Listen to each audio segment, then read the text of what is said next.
ବର୍ତ୍ତମାନର ପାଣିପାଗ ଖବର। ଦୁର୍ବଳ ହୋଇଛି ବଙ୍ଗୋପସାଗରରେ ସୃଷ୍ଟି ହୋଇଥିବା ଲଘୁଚାପ। ଆସନ୍ତା 25 ତାରିଖ ଯାଏ ରାଜ୍ୟରେ ଶୁଖିଲା ରହିବ ପାଗ। ରାଜ୍ୟରେ କମିଛି ବର୍ଷା। ଦୁର୍ବଳ ହୋଇଛି ବଙ୍ଗୋପସାଗରରେ ସୃଷ୍ଟି ଲଘୁଚାପ। ଫଳରେ ଆସନ୍ତା 25 ତାରିଖ ଯାଏ ରାଜ୍ୟରେ ପାଗ ଶୁଖିଲା ରହିବ। ଏଣୁ ରାଜ୍ୟରେ ଆଉ ବିଶେଷ ବର୍ଷାର ସମ୍ଭାବନା ନାହିଁ ବୋଲି ପାଣିପାଗ ବିଶେଷଜ୍ଞମାନେ କହିଛନ୍ତି।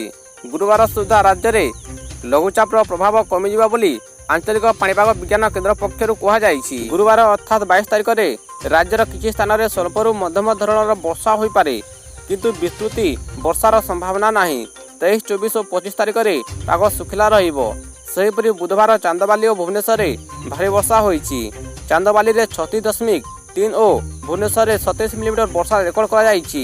ସେପଟେ ଦକ୍ଷିଣ ପଶ୍ଚିମ ମୌସୁମୀ ବାୟୁ ପ୍ରତ୍ୟାବର୍ତ୍ତନ ପ୍ରକ୍ରିୟା ଆରମ୍ଭ ହୋଇଛି। ଅକ୍ଟୋବର 10 ସୁଦ୍ଧା ଓଡ଼ିଶାରୁ ମୌସୁମୀ ଫେରିବ ବୋଲି ଆକଳନ କରାଯାଉଛି।